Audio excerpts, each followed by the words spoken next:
नमस्कार दोस्तों, स्वागत है आप सभी का हमारे YouTube channel crack the competition में। दोस्तों, आप सभी को भारत के 75वें स्वतंत्रता दिवस की वर्षगांठ पर हार्दिक अभिनंदन और हार्दिक बधाइयाँ। आज के इस वीडियो लेक्चर में हम सामान्य ज्ञान का एक महत्वपूर्ण प्रैक्टिस सेट डिस्कस करेंगे। दोस्तों, हमने विभिन्न एग्जामों में पूछे जाने वाले सामान्य ज्ञान के जो क्वेश्चन हैं उनकी सीरीज बनाई हुई है, आप उन वीडियोज़ को भी देख सकते हैं। सभी क्वेश्चंस आपको हिंदी और इंग्लिश दोनों लैंग्वेज में अपीयर होंगे और इनकी PDF के लिए आप हमारे टेलीग्राम ग्रुप को ज्वाइन कर सकते हैं। दोस्तों, टेलीग्राम ग्रुप में हम लगातार डेली करंट अफेयर्स की PDF भी आपको प्रोवाइड करा रहे हैं जो कि बाइलिंगुअल है, वो भी आप देख सकते हैं। शुरू करते हैं आज का पहला प्रश्न। तो पहला प्रश्न इस प्रकार है। तो पहला प्रश्न है दोस्तों, provision of admission of establishment of new state is given in which article of Indian constitution. तो भारत के संविधान में किस अनुच्छेद में नए राज्य की स्थापना का प्रावधान दिया गया है। अगर इंडिया में कोई भी नया राज्य का फॉर्मेशन करना है, नया राज्य बनाना है, तो उसको हम किस अनुच्छेद के तहत बना सकते हैं। तो इसका राइट आंसर है आर्टिकल नंबर 3, अनुच्छेद नंबर 3। तो अनुच्छेद नंबर 3 न्यू स्टेट और ऑल्टरनेशन ऑफ एरियाज, यानी कि अगर हमको किसी क्षेत्र या किसी राज्य के क्षेत्र में सीमाओं में अगर ऑल्ट्रेशन करना हो तो वो भी हम आर्टिकल 3 के अंदर कर सकते हैं। तो इसका राइट आंसर क्या हो जाएगा? ऑप्शन नंबर सी, अनुच्छेद 3। ये बहुत इंपॉर्टेंट क्वेश्चन है। नेक्स्ट है, विच of the following is a fundamental duty under Indian constitution. निम्नलिखित में से कौन भारतीय संविधान के तहत एक मौलिक कर्तव्य है। दोस्तों, हमारा भारतीय संविधान हमको फंडामेंटल राइट्स यानी कि मौलिक अधिकार और फंडामेंटल ड्यूटीज़ प्रोवाइड करता है। ठीक, तो जो फंडामेंटल राइट्स हैं, ध्यान से सुनिएगा, इसको नोट डाउन कर लीजिए, बहुत इंपॉर्टेंट है। फंडामेंटल राइट्स यानी कि मौलिक अधिकार, जो कि भारतीय संविधान के भाग 3 और आर्टिकल 12 to 35 में आते हैं। ठीक है, इसका पार्ट और आर्टिकल जरूर याद रख लीजिए।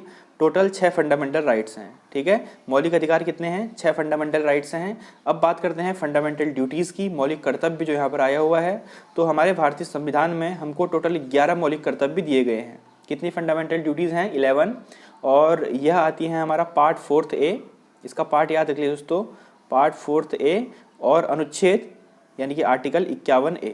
ठीक, तो फंडामेंटल राइट आती हैं पार्ट 3, अनुच्छेद 12 से 35 और टोटल 6 फंडामेंटल राइट्स हैं। फंडामेंटल ड्यूटीज टोटल 11 हैं, ये 4th A पार्ट में आती हैं और 51 A अनुच्छेद में आती हैं। तो इस क्वेश्चन का राइट आंसर है दोस्तों, to defend country and render national services when required. तो जब देश की सेवा के लिए हमको अगर अपनी सेवाएं देनी पड़े, अपने कर्तव्य हमको देने पड़े, तो इसका आंसर है ऑप्शन नंबर डी। ठीक है, ये हमारा एक मौलिक कर्तव्य है, फंडामेंटल ड्यूटीज़ है कि देश की रक्षा करना और राष्ट्रीय जो अगर कोई भी आपदा आती है तो उस पर अपनी सेवाएं प्रदान करना, ये हमारा फंडामेंटल ड्यूटीज़ है। ऑप्शन नंबर डी इसका राइट आंसर है। जो एडिशनल इन्फॉर्मेशन मैंने आपको बताई उसको ध्यान रखिएगा। अगला प्रश्न है, who was the founder of Satyashodhak Samaj. तो SSC GD के एग्जाम में क्वेश्चन काफ़ी बार पूछा गया है। सत्यशोधक समाज के संस्थापक कौन थे? तो सत्यशोधक समाज की स्थापना की थी दोस्तों, option number C, Mahatma Jyotiba Rao फुले ने।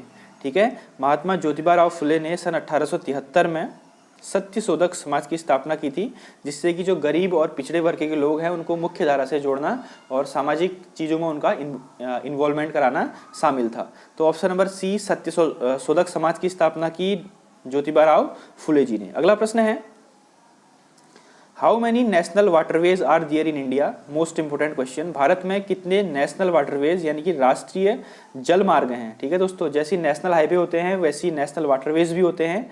तो इंडिया के अंदर टोटल 111 नेशनल वाटरवेज हैं। इनको इनलैंड वाटर ट्रांसपोर्ट के लिए यूज किया जाता है। ठीक, जिस प्रकार में सड़क में वाहन चलाते हैं उसी प्रकार हम इन वाटरवेज में शिप, नाव, बोट वगैरह चलाते हैं। तो ऑप्शन नंबर सी इसका बी, 111 नेशनल वाटरवेज इसका राइट आंसर है। दोस्तों, अगर वीडियो अच्छी लग रही है तो इसको अधिक से अधिक शेयर कर दीजिए और वीडियो को लाइक करना मत भूलिए। ठीक, अगला प्रश्न है, in which amendment of constitution was the voting age reduced from 21 to 18 year. तो भारत के किस संविधान संशोधन में मतदान की आयु 21 वर्ष से घटाकर 18 वर्ष कर दी गई। तो दोस्तों, क्या होता था, पहले जो मतदान की न्यूनतम आयु होती थी वो 21 वर्ष होती थी, लेकिन 61वां संविधान संशोधन 61st कॉन्स्टिट्यूशनल अमेंडमेंट 1989 में क्या किया गया कि जो वोटिंग की एज है उसको 21 से 18 कर दिया गया। प्रेजेंट में कितनी है? 18 साल का आदमी वोट दे सकता है। ठीक है, जिसको 18 साल कंप्लीट हो गए हैं। तो ऑप्शन नंबर डी इसका राइट आंसर है, 61st कॉन्स्टिट्यूशनल अमेंडमेंट। अगला प्रश्न, Rungrado May Stadium, the largest football stadium in the world, is located in which country. तो फुटबॉल गेम का सबसे बड़ा स्टेडियम है रुंगराडो स्टेडियम, वह किस देश में स्थित है। दोस्तों अगर आपसे पूछा जाएगा कि फुटबॉल का सबसे बड़ा स्टेडियम कौन सा है तो आप बोलेंगे रुंगराडो स्टेडियम, और यह नॉर्थ कोरिया, उत्तर कोरिया में स्थित है। इसकी कैपेसिटी है 1,14,000, यानी कि 1,14,000 लोग यहाँ पर एक साथ बैठ सकते हैं। और बात करते हैं उत्तर कोरिया की, तो उत्तर कोरिया की जो कैपिटल है वो है प्योंगयांग, और यहाँ के जो तानाशाह हैं, सुप्रीम लीडर हैं, वो है किम जोंग इन। आप किम जोंग उन आपने नाम जरूर सुना होगा। और उत्तर कोरिया की करेंसी क्या है दोस्तों, इसकी करेंसी मुद्रा आप मुझे कमेंट बॉक्स में लिख के जरूर बताइए। अगला प्रश्न है next, what is the highest peak of Pir Panjal range. तो पीर पंजाल श्रेणी जो है वो दोस्तों भारत के हिमाचल प्रदेश और जम्मू कश्मीर तक फैली हुई है। उसकी सबसे ऊंची चोटी कौन सी है, ठीक। तो पीर पंजाल जो रेंज है उसकी सबसे ऊंची चोटी है दोस्तों इंद्रसेन चोटी। कौन सी चोटी है, इंद्रसेन या इंद्रासन चोटी इसको बोला जाता है। इसकी जो ऊंचाई है, एलिवेशन है समुद्र तल से, वो है 6,221 मीटर, ठीक है। तो पीर पंजाल रेंज की सबसे ऊंची चोटी कौन सी है, इंद्रसेन या इंद्रासन। ऑप्शन नंबर 1 इसका राइट आंसर है। Next question, which of the following European countries is called the land of 1,000 lakes. किस यूरोपीय देश को 1000 झीलों की भूमि कहा जाता है। उपनाम याद रख लीजिए, उपनाम से संबंधित क्वेश्चन भी एग्जाम में काफी बार पूछे जाते हैं, ये आपको काफी हेल्प करेंगे। द लैंड ऑफ 1000 लेक्स कहा जाता है दोस्तों फिनलैंड को। क्यों कहा जाता है, क्योंकि दोस्तों फिनलैंड में करीब 1,88,000 झीलें हैं, लेक हैं, ठीक है। इसीलिए इसे लैंड ऑफ 1000 लेक्स कहा जाता है। बात करते हैं फिनलैंड की, तो फिनलैंड की राजधानी है हेलेंस्की, ठीक है। फिनलैंड की राजधानी है हेलेंस्की, ये यूरोपियन कंट्री है और इसकी करेंसी है यूरो। इसकी करेंसी क्या है दोस्तों, यूरो है, ठीक। और यहाँ से एक मिलता जुलता क्वेश्चन है, sugar bowl of the world, विश्व का चीनी का कटोरा किस देश को कहा जाता है। तो sugar bowl of the world कहा जाता है दोस्तों क्यूबा को, ठीक। ये दो चीजें ध्यान रखिएगा। Next, article 368 is related to, अनुच्छेद 368 जो भारतीय संविधान का अनुच्छेद 368 है वह किससे संबंधित है। ये क्वेश्चन बहुत बार हो चुका है दोस्तों, काफ़ी बार करा चुका हूँ। इसका राइट आंसर है कॉन्स्टिट्यूशनल अमेंडमेंट, ठीक है। अगर हमें अपने संविधान में कोई संशोधन करने होते हैं या कोई चीज़ घटानी बढ़ानी होती है तो किस आर्टिकल के तहत, किस आर्टिकल का उपयोग करके हम उसमें अमेंडमेंट कर सकते हैं, आर्टिकल 368, ठीक। चलिए अगला प्रश्न है, विच of the following is the highest peak of Vindhya range. तो विंध्य श्रेणी की सबसे ऊंची चोटी कौन सी है। तो विंध्य रेंज जो है दोस्तों उसकी हाइस्ट पीक है सद्भावना शिखर। इसको गुडविल पीक भी कहा जाता है, गुडविल पीक भी कहा जाता है, सद्भावना शिखर कहा जाता है, और ये सबसे ऊंची चोटी है, ठीक है। नेक्स्ट है, which is the highest peace time gallantry award in India. Bharat में शांति के समय में सर्वोच्च वीरता पुरस्कार कौन सा है। दोस्तों जब लड़ाई नहीं होती है, शांति होती है क्षेत्र में और उसमें कोई अदम्य साहस का परिचय देते हैं तो उन्हें अशोक चक्र दिया जाता है। ऑप्शन नंबर 1 इसका राइट आंसर है। और इससे मिलता जुलता एक क्वेश्चन आपसे और पूछेगा एग्जाम में कि highest war time gallantry award कौन सा है, यानी कि युद्ध के समय दिया जाने वाला सबसे बड़ा वीरता पदक कौन सा है। तो वह है परमवीर चक्र, ठीक है, पीवीसी जिसको बोला जाता है।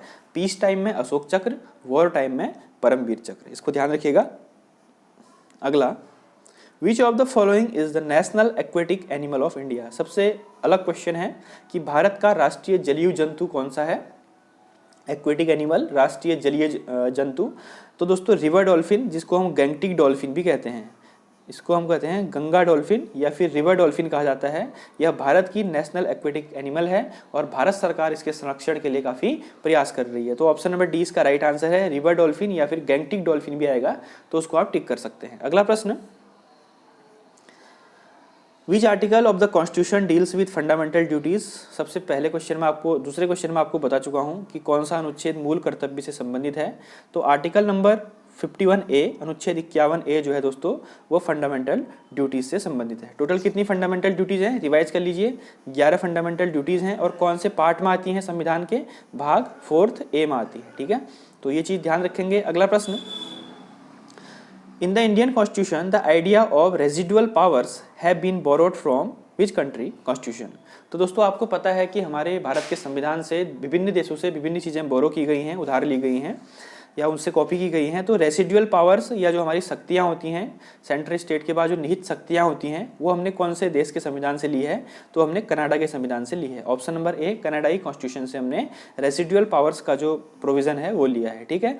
और हमने क्या क्या लिया है दोस्तों कनाडा के संविधान से। कर्नाटक के संविधान से हमने लिया स्ट्रॉन्ग सेंटर, यानी कि हमारा जो केंद्र सरकार है उसके पास ज़्यादा पावर होगी। और स्टेट में जो गवर्नर नियुक्त होते हैं, स्टेट गवर्नर, वो भी हमने कर्नाटक के संविधान से लिया है। और तीसरा है प्रोविजन ऑफ सुप्रीम कोर्ट, तो सुप्रीम कोर्ट का जो भी प्रोविजन होता है वो भी हमने कर्नाटक के संविधान से बोरो किया है। तो इतनी बात ध्यान रखेंगे। अगला प्रश्न है, ये स्टैटिक के क्वेश्चन हैं जो कि मैं अपने वीडियोस के लास्ट में कराता हूँ, काफ़ी बार पूछे जाते हैं। Kawal tiger reserve in which state, तो कवल टाइगर रिजर्व कहाँ स्थित है? कवल टाइगर रिजर्व दोस्तों तेलंगाना में है। ऑप्शन नंबर ए इसका राइट आंसर है, कवल टाइगर रिजर्व तेलंगाना में। अगला है, ये क्वेश्चन बहुत बार पूछा जाता है, कालाकड़ मुंडथुराई टाइगर रिजर्व, तो कालाकड़ मुंडनथुराई टाइगर रिजर्व किस राज्य में है? तो इसका आंसर है ये तिरुवन्नवली डिस्ट्रिक्ट तमिलनाडु में है। प्रोनाउंसिएशन में थोड़ा गलती होगी तो क्षमा चाहता हूँ। ऑप्शन नंबर बी तमिलनाडु इसका राइट आंसर है। तो कालाकड़ मुंडथुराई टाइगर रिजर्व तमिलनाडु राज्य में स्थित है। तो दोस्तों ये थे कुछ हमारे वीडियोज़। अगर आपको वीडियो अच्छी लगती है तो प्लीज़ चैनल को सब्सक्राइब कर दीजिए, शेयर कर दीजिए, और इसके PDF के लिए टेलीग्राम ग्रुप को जरूर ज्वाइन कर लीजिए। वहाँ पर निरंतर अपडेट, करंट अफेयर्स की PDF और पोल आपको मिलते रहते हैं। Thank you. जय हिंद, जय Bharat. God bless you all.